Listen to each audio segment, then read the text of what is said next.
Welcome to Sign Up Simple and my GetResponse tutorial for beginners. In this video, we will be looking on customizing the dashboard. This video is number 2 of 12 videos in this video series. And if you are not already signed up with GetResponse, I have provided a link in the description for you to use to sign up. When you log into GetResponse, you will notice that the dashboard is the first screen that is loaded. The dashboard allows you to see information that is most meaningful to you. This information is presented in the form of widgets. To add a widget, go to the Add New Widget option and click the blue plus button.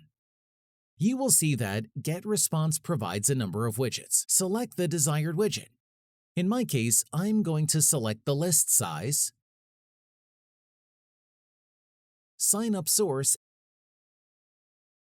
and the new contacts widget. Here you can see all the widgets that were added. Also, to remove a widget, you can click these 3 dots at the top right-hand corner of the widget and press Remove Widget. We are going to remove a second one, and that's it. Okay guys, thanks for watching.